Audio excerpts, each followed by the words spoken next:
The discovery felt like an axe to my chest, her cold smile as she laid claim to everything I'd built, as if I owed it to her. My name is Nick Lewis, and I'm 40 years old. Each morning, I wake before dawn to run North Harbor Supply, the construction company I built through countless sleepless nights and calloused hands. Veronica Lewis, my ex-wife, hid her true nature behind promises of partnership while secretly draining our accounts and accumulating debts I never knew existed. My stomach twisted when I found the first hidden statement. I didn't throw things or make scenes. Instead, I gathered evidence, methodically building a case while she thought I remained oblivious. My attorney called it calculated. I call it necessary. For anyone who's been betrayed by someone who swore to stand beside you, you understand why mercy wasn't an option. Justice was the only path forward. Before I go any further, let me know in the comments where in the world you are watching from, and make sure to subscribe because tomorrow I will share a story you don't want to miss. But let me start from the beginning. Monday morning hit like most others, early and demanding. I sat at my desk, hunched over a stack of invoices and payroll reports, squinting in the half-light of dawn. 6:30 and I'd already been at it for an hour. Running North Harbor Supply meant living in a constant dance of numbers, contracts, and deadlines. Damn it, I muttered, spotting a mistake in one of the supplier payments. I jotted a note to call them later. 28 employees depended on me getting this right. My coffee had gone cold when Rosa Nunez knocked on my doorframe. Her usual professional calm was cracked with something I hadn't seen before. Worry. She clutched her leather portfolio tighter than normal. "Nick, we need to talk." She closed the door behind her. "The bank just called. There's a freeze order on the operating account." I felt my jaw tighten. "What kind of freeze?" "Court ordered. They can't tell me anything else except that we can't access the funds." Rosa placed a printed notice on my desk. "This came by courier minutes ago." The letterhead screamed at me, "County Family Court." I didn't need to read further to know what had happened. Veronica. 3 weeks since she'd filed for divorce, and now she was coming for my company. "She's making her move," I said, my voice steadier than I felt. "Nick, that account has $342,000 in it. Friday's payroll?" "I know." I rubbed my temples, feeling a headache building behind my eyes.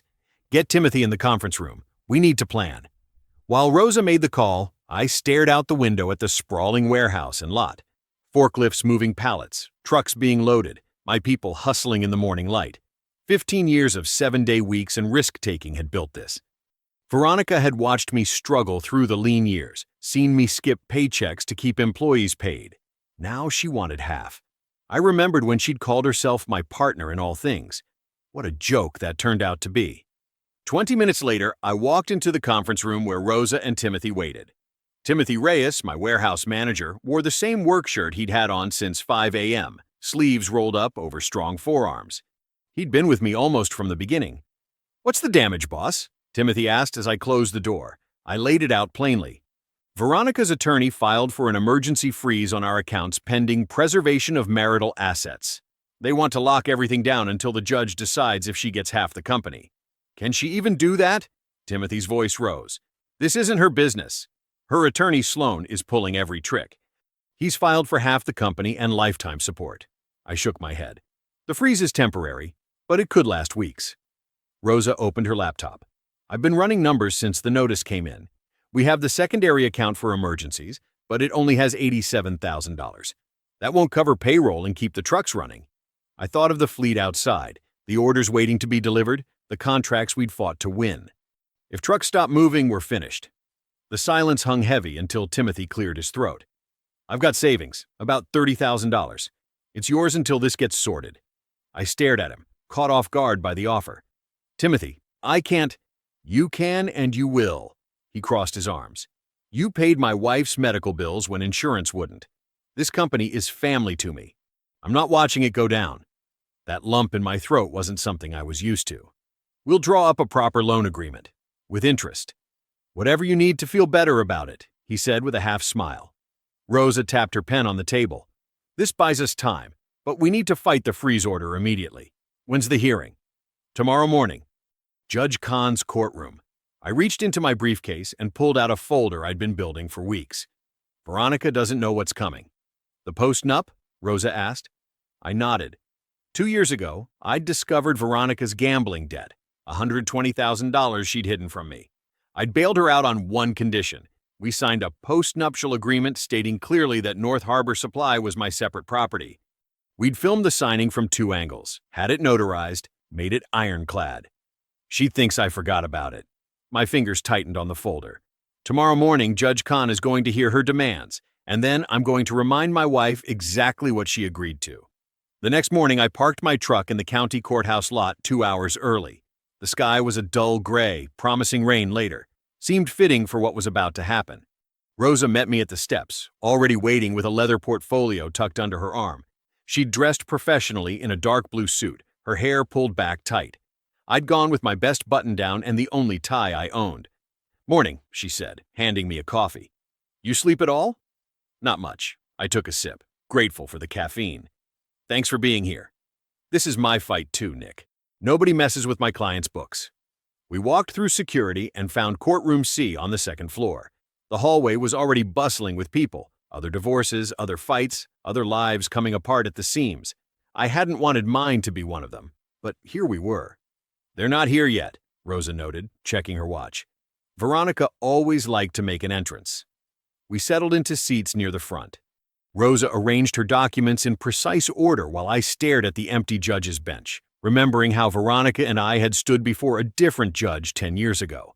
Back then, her eyes had been bright with promises, as she'd said, "I do." The memory felt hollow now, like looking at a photograph of strangers. At 5 minutes to 9, the courtroom doors opened. Veronica walked in wearing a cream-colored dress that probably cost more than my monthly mortgage payment. Sloan, her attorney, followed with a polished leather briefcase. They took seats across the aisle, not even glancing our way. "All rise," the bailiff called. "The Honorable Judge Amira Khan presiding." Judge Khan entered, a woman in her early 60s with silver-streaked hair and reading glasses perched on her nose. She took her seat, reviewed some papers, then looked up at the room. "Lewis versus Lewis," she announced. "First appearance. Counsel, please identify yourselves." After introductions, Judge Khan folded her hands.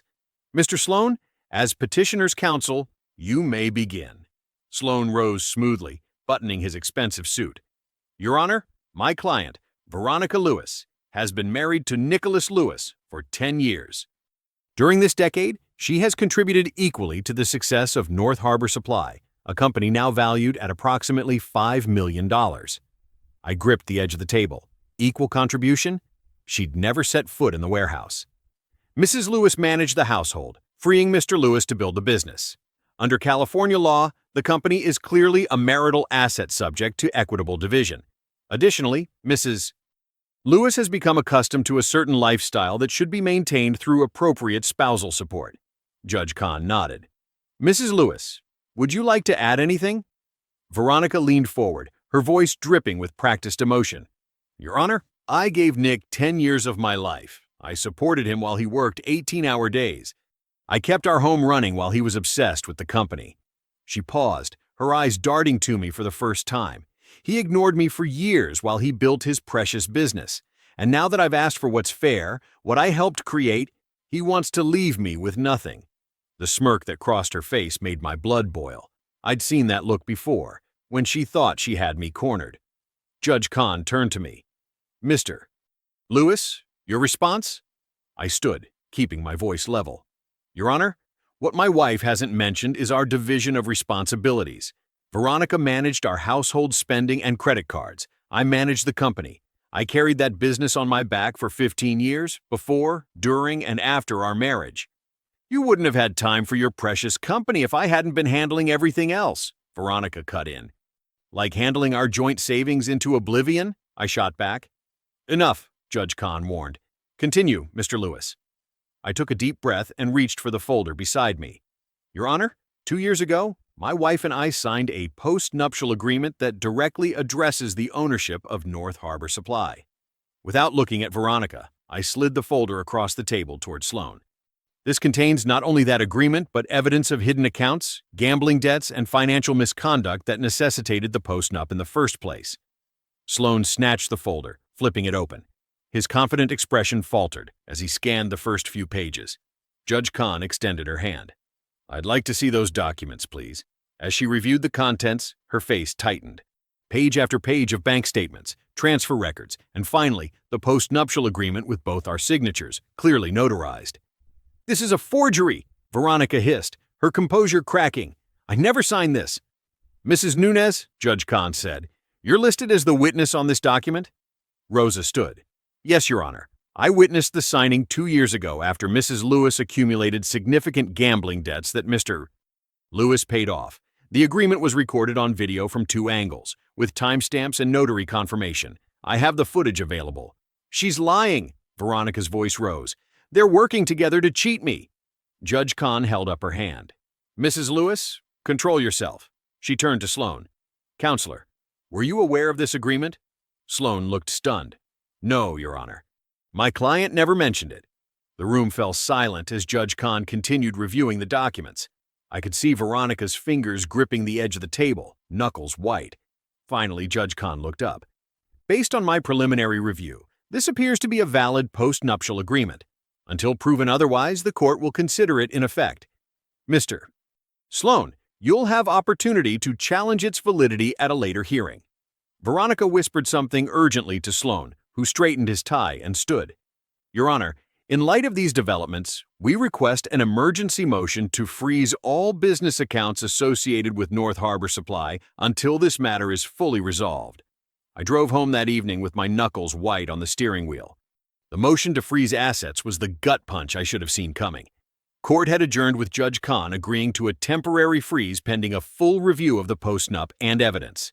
Veronica had shot me a triumphant glance as she'd walked out with Sloan. My house felt hollow when I walked in. Not because Veronica was gone, she'd moved out weeks ago, but because the stillness gave me too much space to think. I poured myself 2 fingers of bourbon and sat at the kitchen table, trying to map out what came next. The bourbon tasted like sawdust. I couldn't afford to dull my senses, not with so much on the line. I pushed the glass away. My phone rang at 7:15 Friday morning. Timothy's name flashed on the screen. "Nick, we've got a situation." His voice was tight. "The bank just called. They've frozen all the accounts. We can't make the supply payment to Miller, and payroll's due today." I pressed my palm against my forehead. "How bad?" "Bad. The drivers are standing around. I've got 3 trucks loaded but can't release them without payment confirmation. And the crew's talking. Word's getting around about the freeze. I'll be there in 20. When I pulled into the North Harbor lot, I could feel the tension before I even got out of my truck. A cluster of workers stood near the loading dock, voices raised. Timothy was in the middle, hands up, trying to calm everyone down. "Boss is here," someone called out as I approached. 15 faces turned toward me, a mix of worry and anger in their expressions. These weren't just employees. These were guys who'd been with me through lean times, who'd pulled double shifts when we were short-handed, who'd trusted me with their livelihoods. "What's going on, Nick?" asked Dario, one of my senior drivers. "Bank says our checks might bounce." I took a deep breath. "Let's get everyone together." They gathered around as I climbed onto a pallet. "Here's the situation. My divorce has gotten complicated, and my ex-wife has convinced a judge to temporarily freeze our company accounts. It's a dirty tactic, but it's legal until we get it lifted." Murmurs rippled through the group. "I'm not going to lie to you. Today's payroll is going to be delayed, but I give you my word. Everyone will get paid, and this company isn't going anywhere." "When?" someone called out. "I got rent due Monday." "I'm meeting with the accountant this morning. We'll have a solution by end of day. This is a speed bump, not a roadblock." I remembered winters when I'd gone without pay to make sure they got theirs. They remembered too. The tension eased, but didn't disappear. Timothy approached as the group dispersed. "I've got about 12 grand in savings," he said quietly. "It's not much, but it would cover the most urgent payments." I shook my head. "Tim, I can't ask you to—" "You're not asking. I'm offering." He crossed his arms. "This crew trusts you. I trust you. Let me help." The lump in my throat made it hard to speak. I nodded. 2 hours later, I sat in Rosa's office downtown, surrounded by stacks of financial records. "We need to prove the post-nup is valid and that the company operates independently from marital assets," Rosa said, pushing her glasses up. "Judge Kahn will review the freeze order Tuesday. We need to be ready. Meanwhile, I can't run my business. We'll fight it." She tapped a folder. "I've got bank statements showing the separate business accounts predating your marriage, insurance policies naming the company, not you personally, as the beneficiary. Customer contracts that clearly define North Harbor as the entity, not Nick Lewis. I rubbed my eyes. Timothy offered to loan the company money to cover payroll. Rosa looked up sharply. That's significant loyalty. I know. The weight of it sat heavy on my chest. These guys trust me with their livelihoods. If I lose this company, I'm not just letting myself down. Then we won't lose. Rosa's tone left no room for argument. That night, I sat alone in my home office, reviewing the post-nup video footage for the 100th time. Veronica's voice came through clearly on the recording. I understand this company is Nick's separate property, and I'm signing this agreement willingly. Her eyes had been clear when she'd said it. No signs of coercion, just a woman desperate to hide her gambling problem, willing to sign anything to make her debts disappear. My phone buzzed with a text. Veronica, this will only get worse for you. Settle now. I clenched my fist so hard my palm ached. She thought I would fold, that I'd give up rather than fight. She'd never understood what North Harbor meant to me. Not just money, but 15 years of sweat and sacrifice. I wouldn't fold. Not now. Not ever. The following week felt like walking on broken glass. Every step was careful, painful, but necessary. Rosa had asked me to meet her at her office Monday morning to prep for the hearing that would decide whether Judge Kahn's freeze would stand. When I got there, her conference room looked like a war room. 3 neat stacks of binders lined the table, each color-coded and tabbed. You've been busy, I said, hanging my jacket on the back of a chair. Rosa nodded, dark circles under her eyes betraying her weekend hours. This is every major transaction North Harbor has made in the last 7 years. She tapped the blue binder. Green is your founding documents, with dates clearly showing company formation 3 years before you met Veronica. Red contains your insurance policies naming the company as the secured entity. I flipped through the green binder. Rosa had highlighted dates, flagged signatures, annotated everything. The woman was meticulous. Will it be enough? I asked. It should be. But there's something else. Rosa hesitated. Your investigator is here. The door opened and a woman in her mid-40s walked in. She wore jeans, a plain jacket, and carried herself with the quiet confidence of someone who knew exactly how dangerous they could be. Nick Lewis, meet May Delgado. We shook hands. Her grip was firm, no nonsense. What have you found? I asked. May placed a slim folder on the table. I traced Ms. Lewis's financial activities back 7 years. She's been maintaining separate accounts under her maiden name since your first year of marriage. My stomach tightened. The gambling? That's part of it. But there's more. May opened the folder, revealing bank statements, credit card bills, and transaction histories. She's been systematically moving money. Some went to gambling. Some went to luxury purchases she kept hidden. And some, May pointed to a series of transfers, went to accounts I'm still tracking. I stared at the paper trail of betrayal. How much? Total? At least $340,000 over 7 years. The figure hit me like a physical blow. We don't have that kind of money to throw around. Where did she get it? Some from joint accounts, some from credit cards opened in both your names, and some, May hesitated. Some appears to have come directly from North Harbor's accounts. I didn't realize I'd stood up until I felt Rosa's hand on my arm. This is good for us, Nick, she said quietly. This proves pattern and intent. This wasn't a desperate woman making a mistake. This was calculated. I nodded, sinking back into my chair. It felt like discovering the betrayal all over again. But Rosa was right. This would help our case. I'll have complete documentation for court tomorrow, May said, gathering her papers. These records make it clear. She's been planning this for years. After May left, I sat with Rosa for another hour, reviewing tomorrow's strategy. By the time I left, the knot in my gut had hardened into resolve. That evening, I drove to the warehouse. The place was quieter than usual, the uncertainty hanging heavy in the air. Timothy was in the office, poring over delivery schedules. How's the crew holding up? I asked. Timothy looked up, rubbing his neck. They're worried, but they're still here. Nobody's jumped ship. I nodded, feeling the weight of their trust. Rosa thinks we'll get the freeze lifted tomorrow. Good. Timothy leaned back in his chair. Nick, I know this is rough, but the guys, they're with you. They know what you've built here. I remembered all those early years, working alongside these same men, hauling supplies when we couldn't afford extra help, staying late to fix equipment ourselves because repair services cost too much. I appreciate that, Tim. And I'll pay you back as soon as—" He waved me off. "We don't need to talk about that now." The next morning, Judge Kahn's courtroom felt different. The initial shock had worn off, leaving grim determination in its place. Rosa arrived with 2 assistants carrying our binders. Veronica sat beside Sloan, looking immaculate and unconcerned. Judge Kahn called the session to order. "I understand both parties have additional evidence regarding the asset freeze." Rosa stood. "Yes, Your Honor. We have extensive documentation proving North Harbor Supply was established prior to the marriage and has operated as a separate entity throughout." For the next hour, Rosa methodically presented our case: financial records, formation documents, insurance policies, May's findings about Veronica's hidden accounts.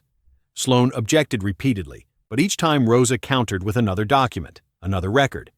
I watched his confidence falter as the evidence mounted.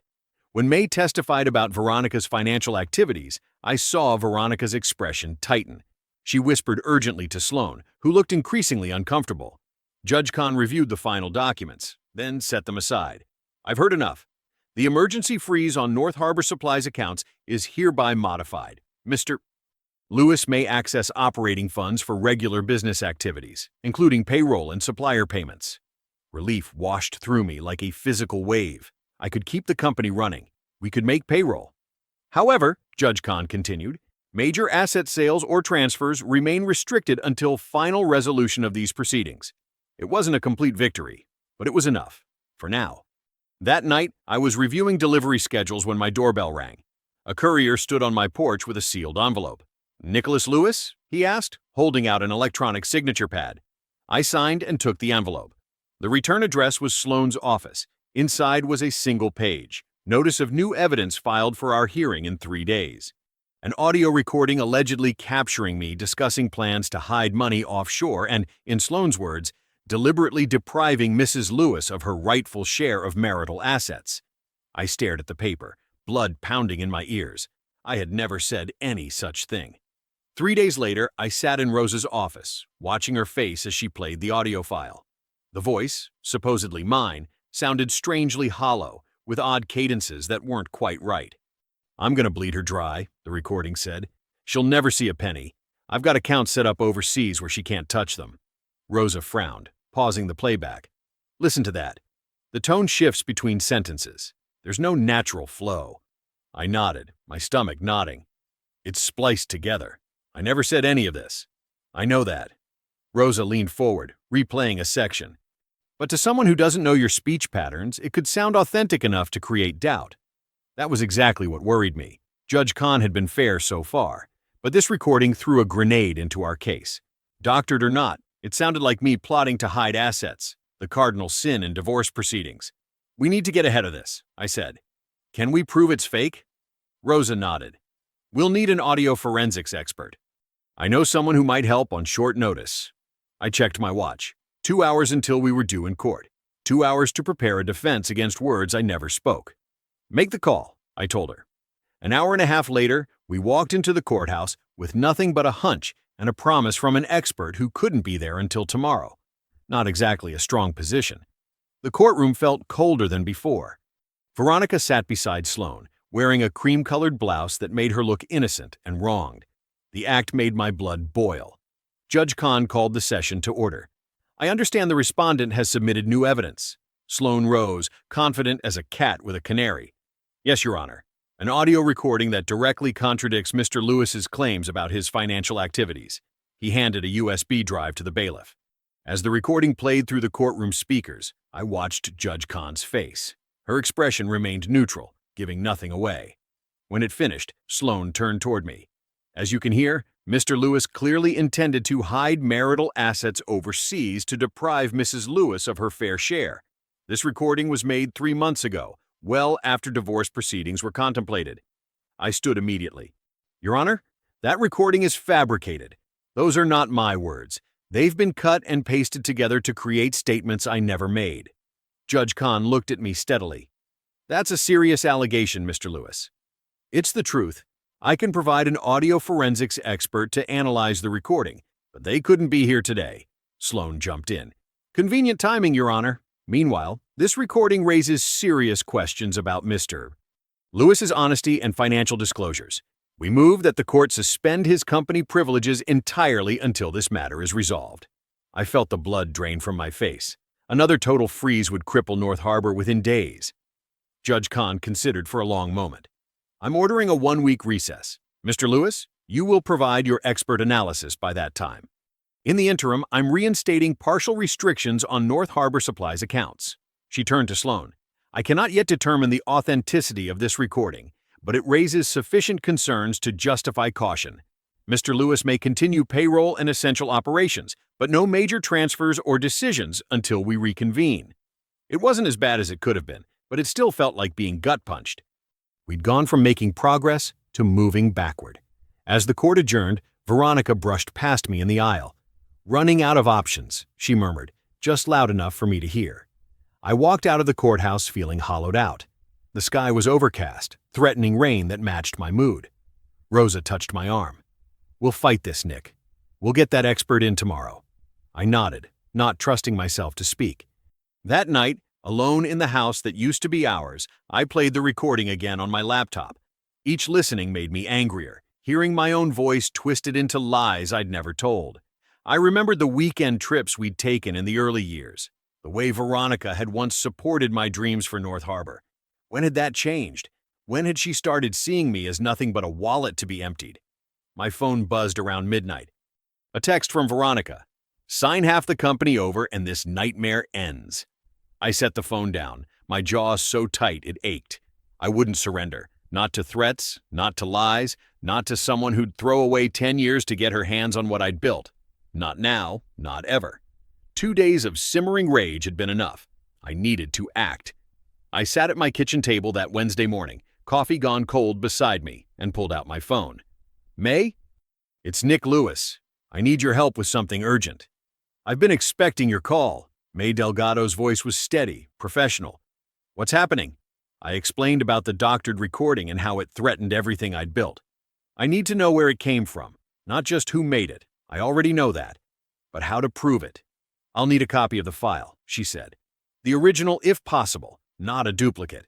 Digital forensics can track creation data, edit history. Things most people don't realize leave traces. I'll have my lawyer forward what we received in discovery." I drummed my fingers on the table. "How soon can you look at it?" "For you? Today. Send it over and I'll call when I have something." After hanging up, I felt a spark of hope for the first time in days. I'd spent too long reacting to Veronica's moves. Time to get ahead of them. I drove to Rosa's office next, finding her buried in paperwork as usual. Her desk lamp cast a warm glow against the morning shadows. "Nick, I was just about to call you." She motioned me over to her computer. "I've been reviewing Veronica's credit card statements from the past 3 months. And?" Rosa pointed to a line item dated 6 weeks earlier. "This charge here, to AudioWiz Pro. It's a software company that specializes in audio manipulation programs." She clicked to another screen. "I checked their website. Their premium package advertises seamless voice editing and undetectable splicing." I leaned closer, squinting at the timestamp. "She purchased this before she even filed for divorce."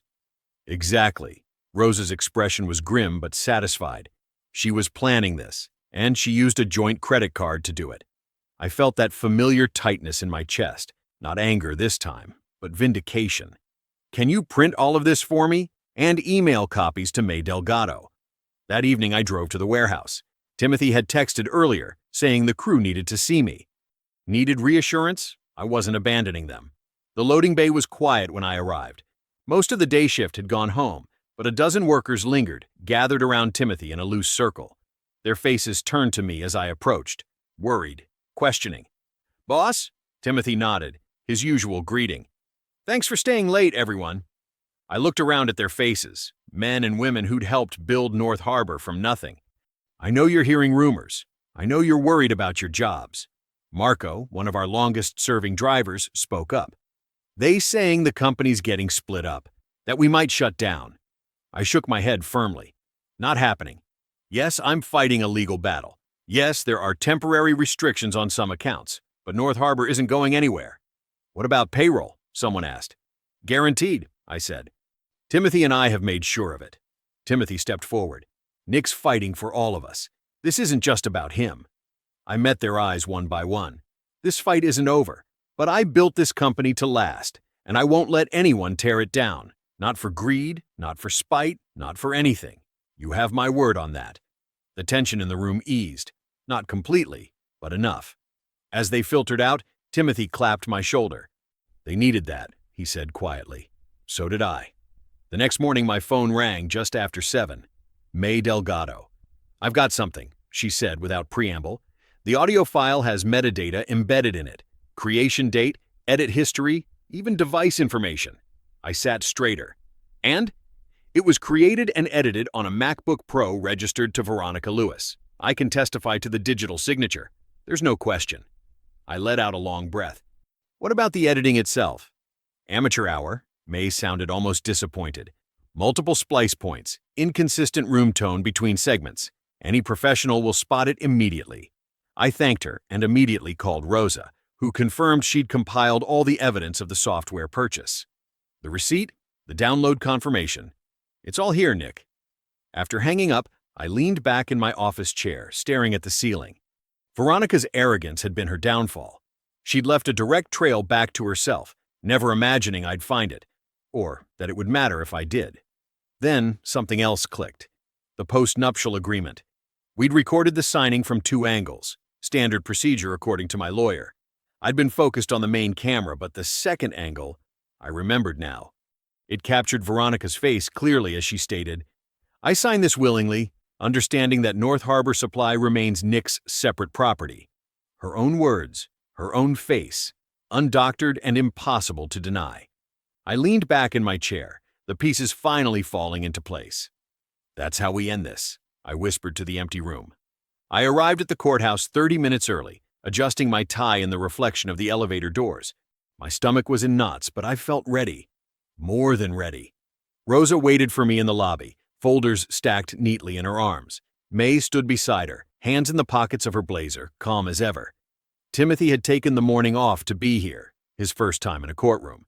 He looked uncomfortable in his button-down shirt, but determined. Everyone clear on what happens today? I asked. Rosa nodded. Crystal clear. I've got all the financials organized chronologically. And I've got the metadata analysis printed and ready, May added. Dr. Singh, the audio expert we'd hired, approached us from across the lobby. He carried a slim laptop case and wore rimless glasses that gave him an academic air. Mr. Lewis, he greeted me with a firm handshake. I've prepared my analysis as discussed. Thank you for coming on short notice, Doctor. The elevator doors opened, and there they were, Veronica and Sloan, looking polished and confident. Veronica wore a conservative navy dress I'd never seen before, her hair pulled back in a severe bun. She looked nothing like the woman who'd shared my bed for 10 years. Our eyes met briefly before she looked away, chin lifting slightly. Sloan nodded in my direction, professional, but cold. I could tell by his swagger that he still believed the audio recording would carry the day. We filed into the courtroom, taking our places at opposite tables. Judge Khan entered moments later, her robes sweeping behind her as she took the bench. Good morning, she said, her voice crisp. We're here for an evidentiary hearing regarding Lewis versus Lewis. She shuffled through papers on her desk.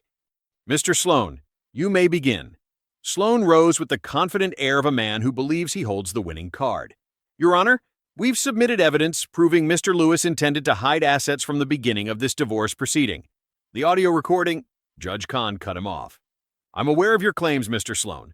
What I need today is hard evidence, not assertions. Let's hear from your expert first regarding the authenticity of this recording. Sloan hesitated, thrown off script. We haven't brought an expert, Your Honor. The recording speaks for itself. Judge Khan's expression didn't change, but her tone cooled noticeably. I see. Mr. Lewis, I understand you have witnesses prepared? I stood. Yes, Your Honor. First, I'd like to call Ms. Rosa Nunez. Rosa approached the stand, took her oath, and laid out our financial evidence with methodical precision. She explained how the company had been structured before my marriage, showed documentation of separate accounts, and detailed Veronica's hidden debts.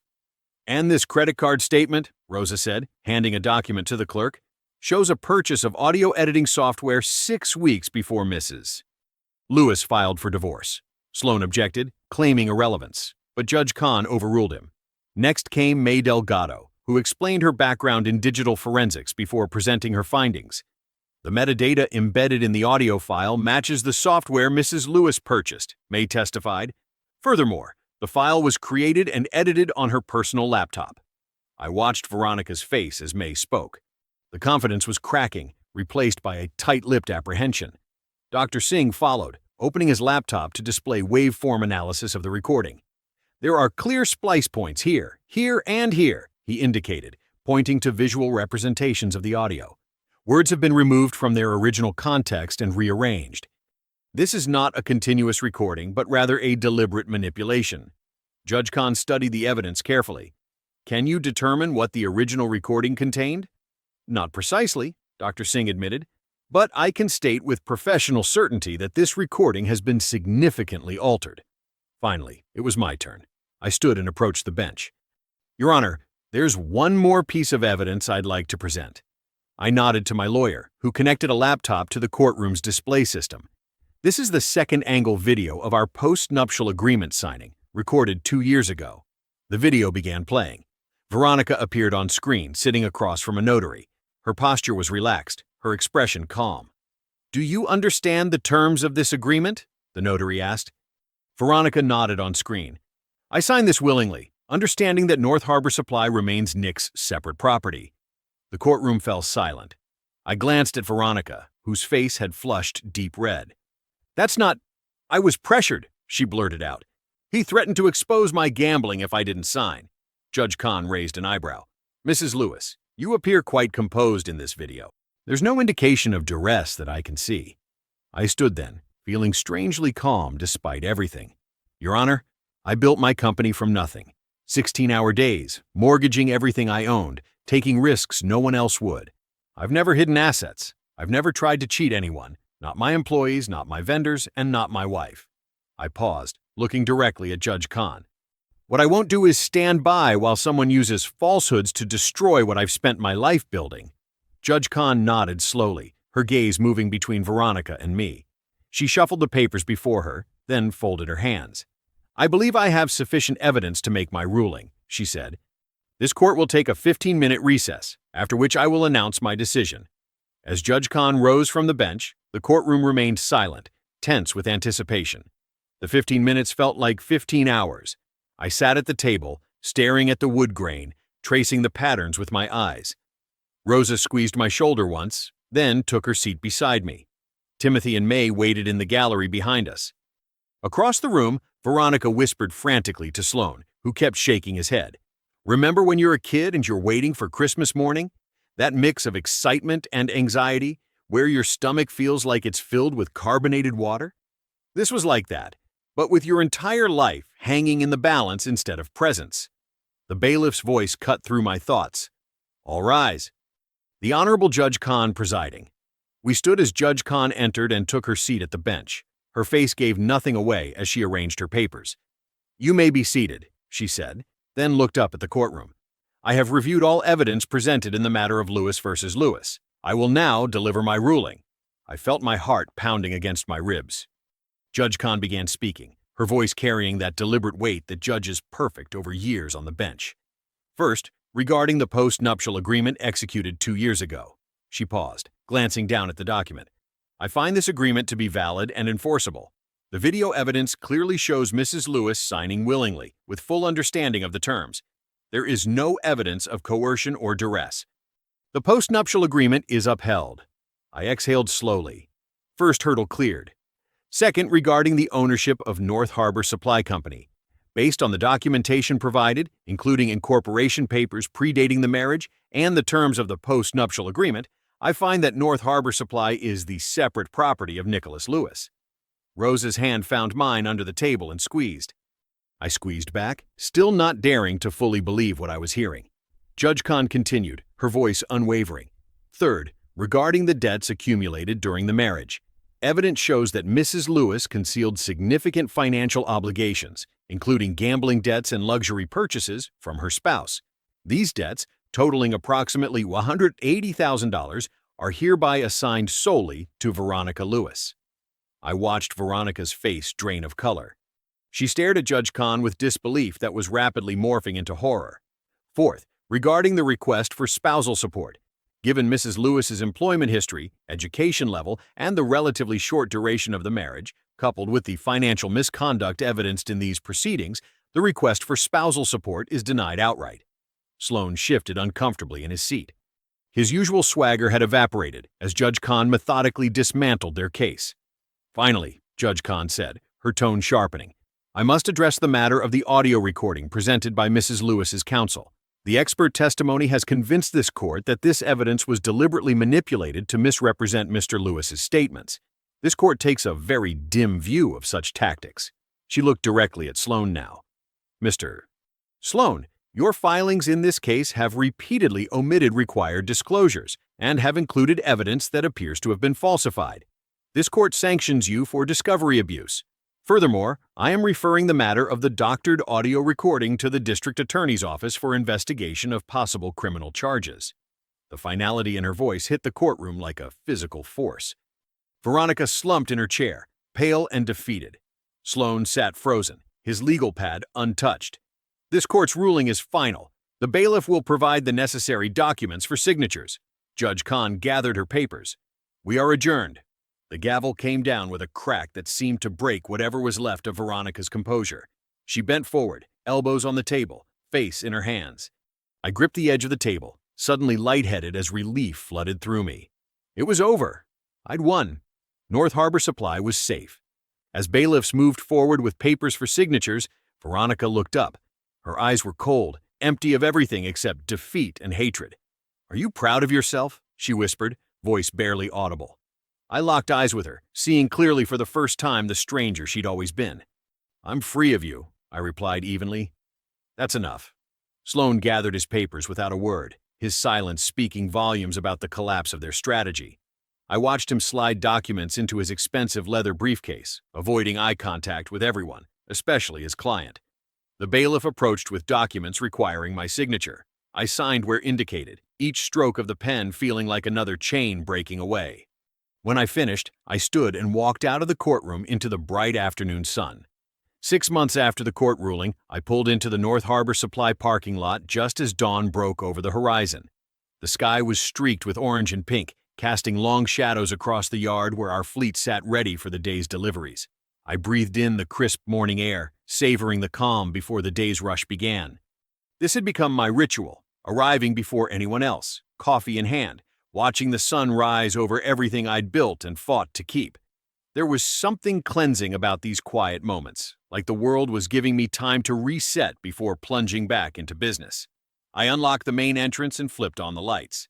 The familiar hum of the building coming to life greeted me like an old friend. My footsteps echoed through the empty corridor as I made my way to my office, running my hand along the freshly painted walls, a small renovation I'd finally gotten around to once the dust had settled. Remember those summer evenings when you'd stand at the edge of a pool, the water still and perfect? That's what my life felt like now, undisturbed, mine again. By 7:30, the place was buzzing. Timothy's voice carried from the warehouse floor as he directed the morning loadout. Since the court battle, I'd promoted him to oversee both warehouse operations and our new distribution division.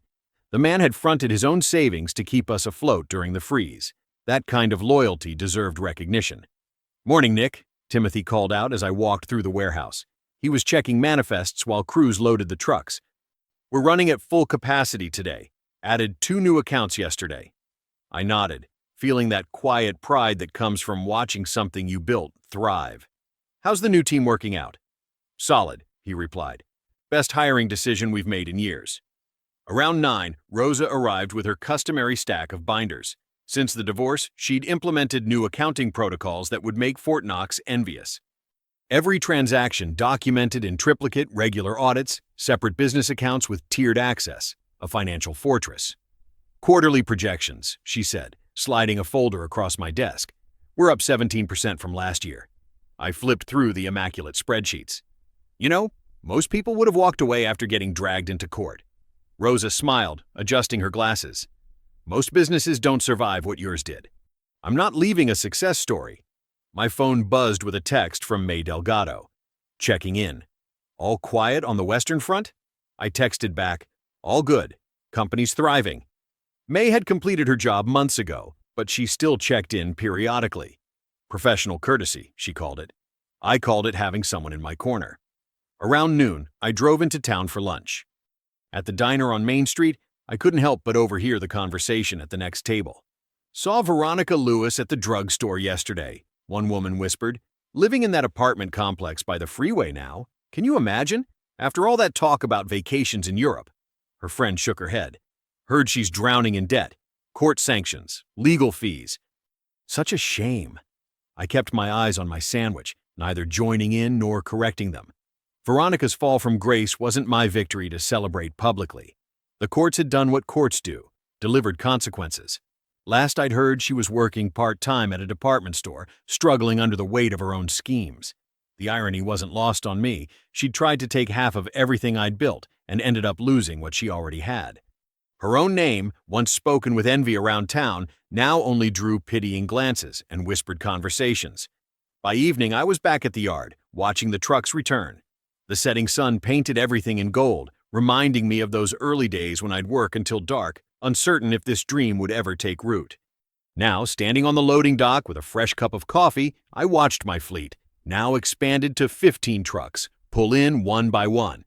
If you've ever been betrayed, listen carefully. Rage blinds you, and surrender destroys you. But patience and proof? Those are weapons that cut cleaner than any blade. I didn't win by shouting louder or striking first. I won by gathering evidence, building my case brick by brick, and letting justice take its natural course. I raised my coffee cup to the last truck pulling into the yard, its engine rumbling to silence. "Justice isn't noisy," I said quietly to myself. "It's final." I believe stories such as this find us for a reason. If this one touches you, please subscribe. I share a new one every day. In the meantime, there are 2 stories on the screen that are even better.